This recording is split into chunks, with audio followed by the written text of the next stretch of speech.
Alors, Laura, on va y aller avec ta présentation. Bonjour tout le monde. Comme Marc l'a dit, moi c'est Laura, puis je vais vous présenter une partie de mes travaux de projet de maîtrise qui portent sur l'utilisation des bassins de rétention d'eau pluviale par les amphibies.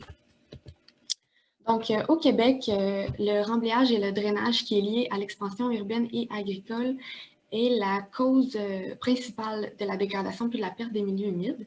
Donc, il y a 8% des milieux humides au Québec qui sont situés dans une aire protégée. Donc, en lien avec ça, la loi 132 et le règlement sur la compensation pour l'atteinte aux milieux humides et hydriques exigent qu'il y ait justement une compensation faite lorsque un projet ou une activité est susceptible d'affecter un de ces types de milieux-là, tels que les projets routiers. Donc, en lien avec ça, les pratiques de gestion optimale des eaux permettent de contrôler la qualité puis la quantité d'eau qui se retrouve sur les surfaces perméables, comme les routes. Et ces pratiques incluent la construction d'infrastructures comme les bassins de rétention d'eau. Donc, les bassins vont mettre en réserve l'eau de ruissellement et l'eau pluviale qui s'accumulent sur le bord des routes, puis ainsi permettre, c'est ça, le contrôle de la qualité puis la quantité de l'eau. Donc, les bassins pourraient constituer une méthode potentielle de compensation. Donc, la question qu'on se pose, c'est est-ce qu'ils peuvent aussi constituer des habitats alternatifs adéquats pour la faune? Parce que qui dit perte de milieux humides dit aussi perte d'habitat pour une grande majorité d'espèces fauniques et floristiques. Donc, les amphibiens n'en sont pas épargnés de ce phénomène-là. La perte puis la fragmentation de l'habitat des amphibiens est la cause principale des déclins des populations. Donc, c'est des espèces qui dépendent des habitats terrestres et aquatiques pour compléter leur cycle vital. Puis, ce sont des bons bioindicateurs de la santé des écosystèmes, étant donné leur sensibilité à la qualité de leur habitat. Donc, par exemple, leur peau perméable les rend sensibles à la déshydratation puis à la présence de polluants. Ce sont des individus également qui sont ectothermes, donc ils dépendent de la température du milieu pour réguler leur température interne. Donc, tous ces facteurs-là sont importants à prendre en compte lorsqu'on évalue la qualité d'habitat des amphibiens. Donc, le but principal de l'étude, c'est de quantifier l'utilisation des bassins par les amphibiens, plus précisément en comparant cette utilisation-là avec les milieux humides naturels qui se retrouvent près et loin des routes. Donc, on souhaite aussi comparer les patrons d'hydropériode et les propriétés physico-chimiques dans ces trois types de sites. Donc, on a émis comme hypothèse que les amphibiens allaient utiliser davantage les milieux humides loin des routes et qu'à égale distance des routes, ils allaient utiliser davantage les milieux humides près des routes. Aussi, on a émis comme hypothèse que les propriétés physico-chimiques allaient être similaires dans les bassins puis dans les milieux humides qui se retrouvent près des routes. Donc, l'étude a lieu dans trois régions administratives du Québec, soit la capitale nationale, Chaudière-Appalaches et le Bas-Saint-Laurent, dans lesquels on a sélectionné 20 bassins de rétention construits par le ministère des Transports du Québec, 20 milieux humides près des routes, puis 20 milieux humides situés loin des routes. La saison d'échantillonnage a eu lieu de mai à juillet en 2019, puis les 2 premières semaines de juillet 2020. Donc, tout d'abord, ce qu'on a fait, c'est qu'on a, à chaque visite, prélevé 6 échantillons d'eau autour de l'étang de chaque site à l'étude pour pouvoir mesurer les paramètres physico-chimiques, donc le pH, la conductivité, puis la turbidité. On a également mesuré l'hydropériode en posant une caméra sur la rive de tous les étangs et une jauge située à 3 mètres de cette caméra pour justement mesurer le niveau d'eau. Donc, les photos ont été sélectionnées à intervalles de 24 heures, entre midi et 13 heures, pour mesurer le niveau d'eau des sites, pour finalement avoir une mesure à chaque jour pour chaque site tout au long de la saison. Pour quantifier l'utilisation des amphibiens dans les types de sites, on a voulu évaluer l'effort reproducteur. Donc, on a effectué des décomptes de masse 2, des décomptes qui ont été effectués par 2 observateurs indépendamment et simultanément dans une zone de 2 mètres de la rive de l'étang de chaque site. Donc, les espèces à l'étude étaient la grenouille des bois, le crapaud d'Amérique, la salamandre maculée et la salamandre à pointe bleue, en raison de leur facilité à être identifiées sur le terrain. Pour ce qui est des analyses qui ont été faites jusqu'à maintenant, on a fait une analyse de variance pour voir s'il existait des différences entre les paramètres physico-chimiques entre les 3 types de sites, donc les bassins, les milieux près et les milieux loin des routes. On a également effectué l'estimation d'abondance pour les masses 2 de salamandre et l'estimation de présence pour les masses 2 de grenouilles des bois. Donc, la raison pour laquelle on n'a pas effectué l'estimation d'abondance pour la grenouille des bois, c'est qu'en fait, en essayant les modèles d'abondance, l'ajustement des modèles était très mauvais. Il y avait une grande surdispersion des données, ce qui nous obligeait à retirer des observations. Donc, c'est ce qu'on voulait éviter. Alors que lorsqu'on a utilisé des modèles d'occupation qui estiment seulement la présence, bien, l'ajustement était très beau, puis il n'y avait aucune surdispersion, puis ça nous permettait de garder toutes les observations. Donc, on a opté pour cette option-là. Donc, on a utilisé des modèles N-mixture pour estimer l'abondance, puis des modèles d'occupation de site pour estimer la présence. Donc, c'est des modèles hiérarchiques qui prennent compte de la détection imparfaite. Donc, lorsqu'on est sur le site et qu'on fait un inventaire, si l'espèce est détectée, ça signifie qu'elle est présente au site. Par contre, si elle n'est pas détectée, il y a deux scénarios possibles, soit qu'elle est absente ou bien qu'elle n'a simplement pas été détectée à cette visite-là, mais qu'elle est présente. Donc, les modèles prennent en compte cette détection imparfaite-là. Vous pouvez voir ici dans le tableau les variables qui ont été utilisées dans les modèles. Donc, j'ai utilisé des variables à l'échelle du paysage, donc la proportion de milieux aquatiques et anthropiques autour, en périphérie des sites, dans des zones tampons de 300 et 1000 mètres. J'ai également inclus des variables à l'échelle de l'État, puis des variables qui pouvaient affecter la capacité de détecter les masses 2 des espèces, donc l'effort qui est en fait la durée du décompte en minutes, puis le nombre de jours depuis la fonte des neiges. Vous pouvez voir aussi que le crapaud d'Amérique n'est pas inclus dans les analyses, étant donné qu'il a été détecté très, très peu de fois dans les sites, donc on n'avait pas assez d'informations pour estimer ni l'abondance ni la présence de cette espèce-là en ce qui concerne les masses 2. Puis, on a fait la sélection de modèles basés sur le poids à calquer sur tous les modèles. Donc, premièrement, pour ce qui est des résultats sur les propriétés physico-chimiques, l'ANOVA a montré une différence significative dans les moyennes de pH. Donc, les bassins se distinguaient des milieux humides près et loin des routes par un pH légèrement plus alcalin, et ce pour les 2 années, donc en 2019 et en 2020. Pour ce qui est de la conductivité, encore une fois, les bassins avaient une moyenne de conductivité significativement différente des 2 types de milieux humides.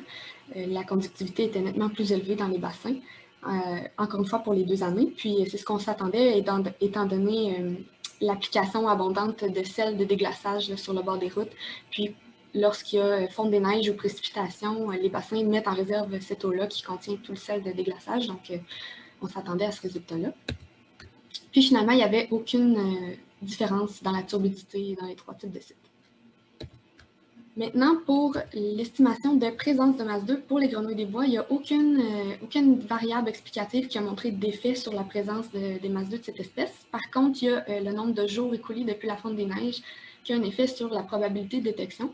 Donc, comme on peut voir ici, la probabilité de détection est optimale très tôt dans la saison, donc peu de temps après la fonte des neiges. Ce qui est logique puisque la grenouille des bois est une espèce qui se reproduit très tôt, donc avril-mai au printemps. Donc de là pourquoi la probabilité de détecter les masses 2 de cette espèce-là est plus élevée quelques semaines après la fonte des neiges.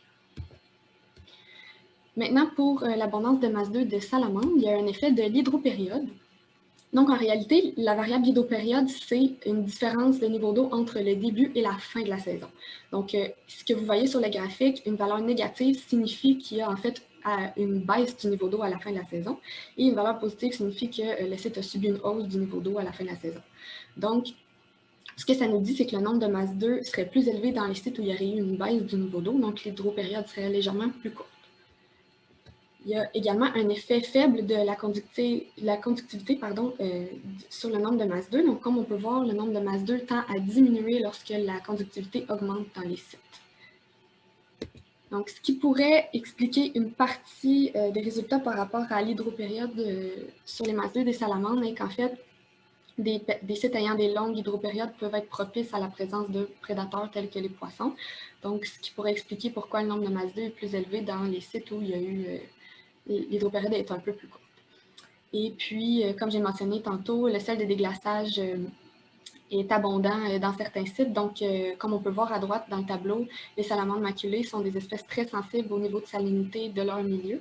Donc, ce qui pourrait expliquer pourquoi l'abondance de masse 2 diminue dans les sites où la conductivité est plus élevée. Donc, si on revient aux hypothèses, la première hypothèse qui stipulait que les amphibiens allaient utiliser davantage les sites qui se retrouvent, les milieux humides naturels que les bassins, en fait. On peut indirectement, pour l'instant, répondre un peu à cette hypothèse avec les résultats sur la salamandre, que, en fait, comme on a vu, les bassins se distinguent avec une conductivité beaucoup plus élevée que les milieux humides, puis l'abondance des masses 2 est affectée négativement par la conductivité. Donc, ça pourrait répondre pour cette espèce-là concernant les masses 2. Puis, pour la deuxième hypothèse, on ne peut confirmer cette hypothèse-là puisque les bassins ne sont pas similaires en termes de propriétés physico-chimiques aux milieux qui sont près des routes, puisqu'ils se distinguent des deux types de milieux humides naturels par un pH puis une conductivité beaucoup plus élevée. Pour la poursuite des analyses, là, je ne l'ai pas mentionné dans ma présentation là, en raison de l'enjeu du temps, mais on a aussi effectué l'écoute de champs d'anneaux puis les décomptes de tétards. Donc, on va vouloir utiliser des modèles d'occupation de site pour estimer la présence des amphibiens avec ces deux stades-là. Puis ça va nous permettre aussi de nous en dire plus là, sur l'utilisation des sites par les amphibiens, puis nous informer davantage sur le rôle des bassins chez les communautés d'amphibiens au Québec. Donc, je vous remercie de votre écoute, puis je souhaite remercier également toutes les personnes qui ont aidé au projet, puis tous les partenaires du projet, puis ma direction et co-direction. Merci. Oh, merci beaucoup, Mme Millard. Alors, le plancher est ouvert. Oui, on voit là que les gens semblent avoir apprécié. Témoignent des applaudissements. Alors, le plancher est ouvert aux questions. Je pense que on peut y aller relativement là, facilement. Allumer votre caméra et puis poser votre question. J'ai de la misère à voir tout le monde, voir s'il y a des mains levées. Donc,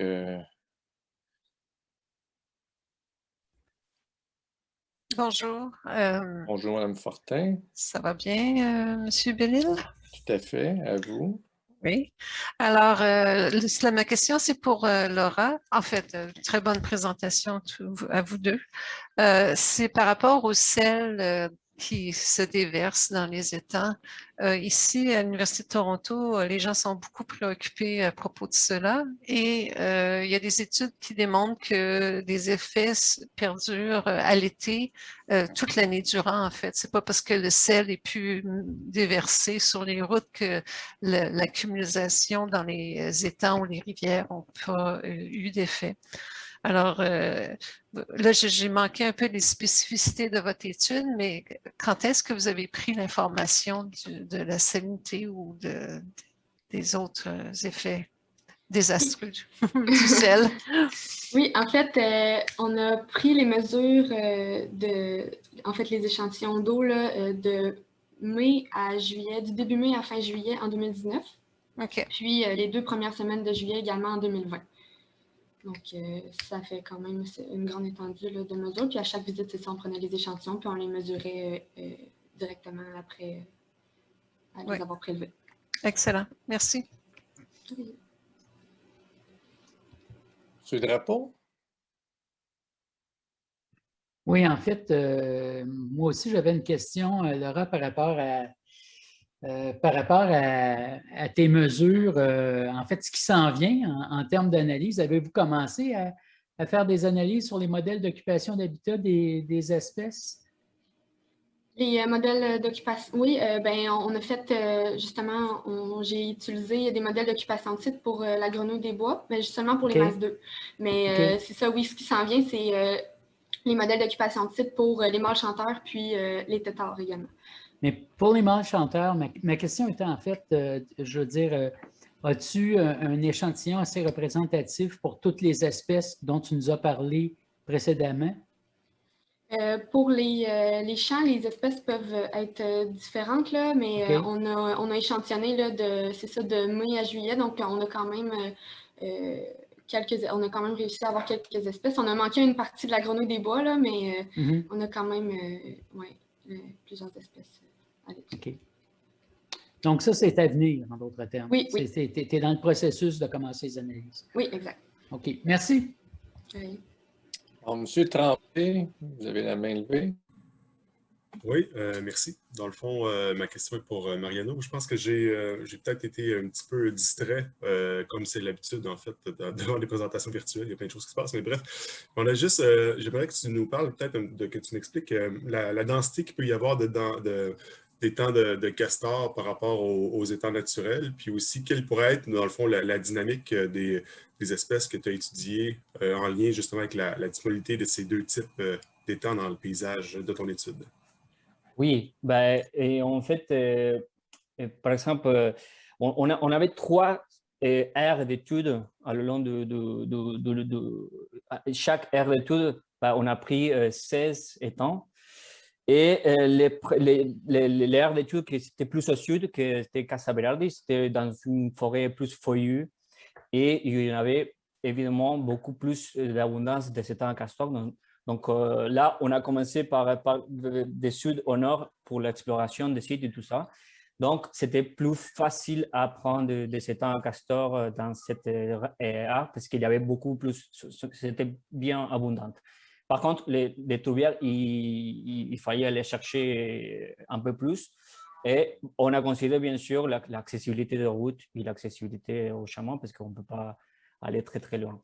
Ben, quand on monte vers le nord, ben, c'était vraiment un défi de trouver autant de cet étang castor. Donc, bien sûr, des 12 étangs castor qu'on a pris, on a pris 8 au sud et 4 au milieu. Donc, on n'a pas d'étang castor plus au nord. Et vraiment, on a vraiment exploré partout. Donc, on a beaucoup plus de tourbières au nord et plus des étangs castor au sud. Mais initialement, on voulait prendre la même quantité.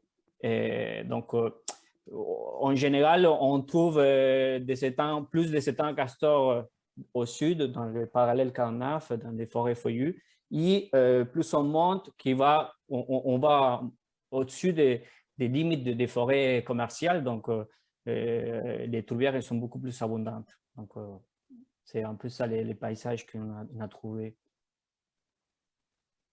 Peut-être, est-ce que je peux avoir une sous-question, M. Bellil? Allez-y. D'accord. Est-ce qu'il y avait aussi une relation dans l'abondance, parce qu'en fait, c'est ça, il y a comme un gradient dans les étangs de castor nord-sud. Est-ce qu'il y avait un gradient aussi chez les espèces que vous avez étudiées en termes d'abondance? Bah, en termes d'abondance, on n'a pas constaté, on a comparé justement les trois sites pour voir s'il y avait une différence en termes de quantité d'individus. Mais pour la grenouille de bois et grenouille du nord, on n'a pas constaté non plus une différence en termes de plus qu'on monte en termes de latitude. Non. Merci.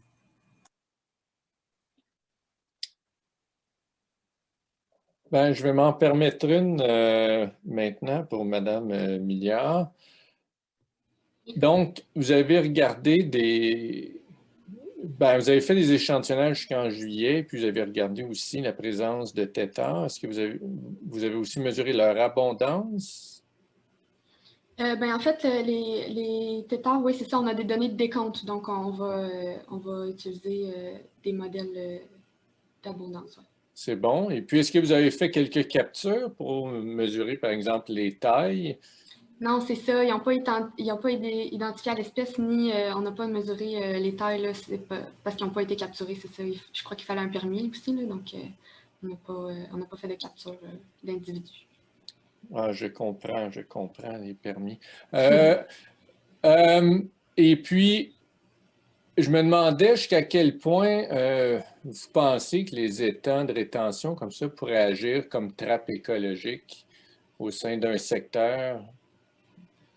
Oui, ben, c'est sûr que c'est ça, ils sont très similaires au milieu humide, mais c'est en termes de végétation peut-être ou c'est ça, la charge de polluants là, qui se retrouve dans l'eau là, qui peut créer des effets néfastes là, sur les populations. Et je me demande bien naïvement, d'après vous, la présence de sels de déglaçage dans l'eau, est-ce que ça peut affecter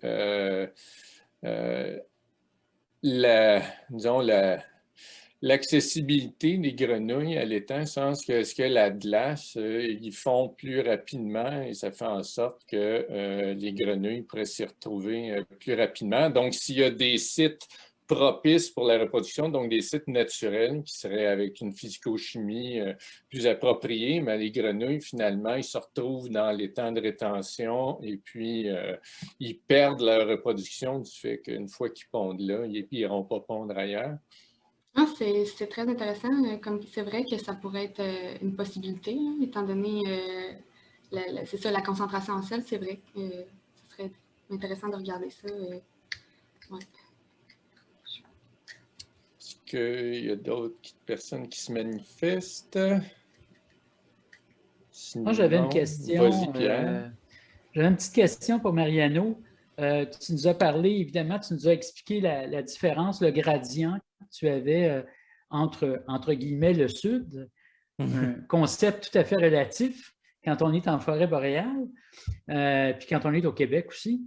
Mais concrètement, quand tu nous parles de tes sites à Casa Berardi, tu es quand même dans la zone de la Pessière à Mousse. Qu'en est-il de la Sapinière à Bouleau-Blanc? Avais-tu des sites dans le secteur de la Sapinière? Parce qu'on sait que c'est une transition qui est très, qui est très graduelle, mais tu as une mince, on pourrait dire, une mince portion de la forêt boréale commerciale qui est davantage feuillue et où il y a davantage donc de castors. Et où, effectivement, tu as une variabilité au niveau des types d'étangs castors. Est-ce que tu es allé un petit peu plus dans le secteur de Rouen, par exemple, ou dans le secteur de la forêt du Parquet pour échantillonner des étangs? Non, non, j'ai juste resté dans les alentours des Casas. C'était vraiment des forêts feuillues et l'abondance de castors, c'était vraiment grand. OK, tu avais des petits environnements feuillus, mais c'est majoritairement à Casa, dans ces secteurs-là, tu es dans la Grande Pessière à Mousse, il y a à peu près 4 de peuplement feuillu dans le secteur. C'est sûr que les castors, ils se concentrent dans ces secteurs-là. Ouais. OK. Donc, en fait, ce qui serait intéressant, évidemment, éventuellement, ce serait de voir qu'est-ce qui se passe un peu plus au sud pour compléter un peu ton étude de gradient. Ouais. Ouais, mais très intéressant. Les résultats sont aussi intéressants. C'est vraiment... moi, je suis heureux de voir qu'il se fait des études davantage, et ça, c'est un commentaire pour les deux personnes qui ont commenté ce matin. Super intéressant de voir qu'on s'intéresse au milieu aquatique dans les écosystèmes forestiers. Je veux dire, la forêt boréale, c'est une forêt bleue. Hein? C'est une forêt où il y a énormément de milieux humides. Donc, très important qu'on en parle. Bravo. Merci.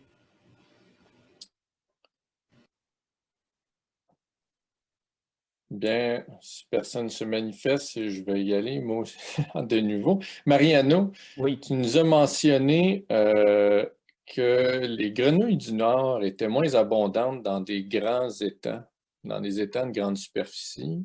Ouais. Est-ce que tu peux développer de nouveau sur la raison qui pourrait sous-tendre ça? Est-ce qu'il y a une question de prédateurs aviaires? Oui, en fait, les gradients de l'échelle de surface qu'on avait, c'était vraiment des petits étangs. Donc, l'étang plus grand qu'on a pris, c'est 1,8 hectare. Donc, ce n'est pas non plus des gros étangs, mais dans ces échelles, il semble que les grenouilles du Nord préfèrent les étangs plus petits, peut-être parce qu'il n'y a pas de poissons ou peu de prédateurs. Et l'acidité, ça joue un rôle aussi négatif sur cette espèce qui, comme je dis, c'est très lié même les adultes, à l'eau. Il est très aquatique. Donc, on l'a vu pendant les inventaires, il était vraiment, quand on l'a vu, on la voyait, c'était vraiment dans l'eau qu'il était. Donc, l'acidité, ça joue un rôle négatif. Et il semble préférer des petits étangs. Moi, je dirais que c'est peut-être parce qu'il y a moins de prédateurs. Oui. Les deux, Mariano et Laura, vous avez, Mariano, je pense, dans ton résumé, puis Laura, dans ta présentation, vous avez parlé d'effort reproducteur. Or, l'effort reproducteur, c'est une variable qui est mesurée au niveau de l'individu, généralement, chez les écologistes comportementaux, alors que vous avez pris des mesures vraiment au niveau populationnel. Est-ce que vous pouvez m'expliquer pourquoi vous appelez ça l'effort reproducteur? Mais tu veux... Tu veux commencer là? Vas-y, puis je compléterai au pire. En fait, oui, je dirais plutôt c'est les succès reproductifs qui étaient indiqués justement pour la quantité, dans notre cas, dans mon cas aussi, des masses 2. Donc, c'était plus à cette côté de voir la quantité de masse 2, ça indique aussi comment si l'espèce il y a un succès en termes de reproduction ou pas. Donc, c'est ça qu'on a vraiment comparé. Mais je fais mon emmerdeur professionnel parce qu'on me paye pour être comme ça, mais vous pouvez avoir des grenouilles qui vont dans un milieu, pondent énormément d'œufs et puis au final, que ce soit par le biais de prédateurs, de contaminants et autres, ça amène à aucune grenouille qui vont finalement quitter l'étang. Donc, je voulais savoir, parce qu'en même temps, je suis très conscient, puis je vais réitérer le point mentionné par Pierre, là, où vous êtes intéressé à des sites quand même au nord, pas nécessairement facilement accessibles. Vous avez dû vous déplacer beaucoup, puis à un moment donné, là, il y a un manque au niveau du temps que vous pouvez accorder. Mais dans un côté optimal, je ne peux pas m'empêcher de rester sur ma faim en ce sens que ça serait intéressant de voir, je ne sais pas, au moins les taux de croissance ou voir des taux d'émergence au niveau de ces grenouilles-là. Et puis, est-ce qu'il y a d'autres commentaires, questions? Si personne d'autre se manifeste. Ah oui, allez-y. Monsieur Racine. Oui, question d'un néophyte. Je ne suis absolument pas biologiste, mais je m'intéresse aux grenouilles. Mariano, j'ai relu ton résumé plusieurs fois et ça me semble être une étude très généraliste. Et je me demandais comment ça se fait qu'on fait encore des études généralistes comme ça. Qu'est-ce qui a déjà été fait avant, puis en quoi est-ce que ton étude est différente de ce qui a déjà été fait? Oui, c'est une bonne question. C'est difficile de faire une étude quand on a une surface, un territoire très, très grand. Donc, on a fait le choix de sélectionner des sites plus accessibles parce qu'en fait, on a aussi des distances beaucoup de distances entre les sites. En fait, des études précédentes dans la région, il n'y en a pas beaucoup. Il y en a vraiment très peu. Il y en a beaucoup. Il y en a peut-être plus des travaux techniques, des inventaires, par exemple, avant la construction, avant le démarrage d'une mine. Donc, qu'est-ce qu'on a? Des inventaires assez généralistes dans le secteur. Donc, il n'y a pas beaucoup d'informations.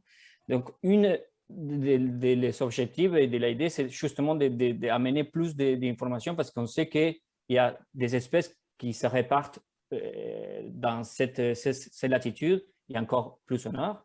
Mais on n'a pas non plus une image claire de quels sont les habitats importants pour cette espèce. Donc, c'est peut-être, on a fait le choix de sélectionner une quantité limite de sites. À la base, moi, je voulais sélectionner beaucoup plus, mais en termes de temps et de logistique, et déplacer d'un secteur à l'autre. Et comme il disait Marc, donc, il faut tomber dans les bons moments pour mesurer, par exemple, la masse d'eau, parce que c'est vraiment très court. Ça peut durer 2-3 semaines maximum. Et si on n'a pas, on ne va pas dans le moment exact, on n'a pas ce type d'information. Donc, c'était à la base, il n'y a pas vraiment beaucoup d'études. Donc, c'est une étude peut-être des références dans la région. Alors, merci à tous. Merci aux présentateurs, Laura, Mariano. Merci. Merci Marc. Et moi, je remercierais Marc pour l'animation. Oui. Et évidemment, encore une fois, bravo pour vos 2 présentations. Une fois de plus, moi, j'essaie de me promener d'une salle à l'autre pour voir l'ensemble des présentations. Puis je suis impressionné la qualité générale des présentations. C'est vraiment très bien. Donc, bravo! Merci beaucoup.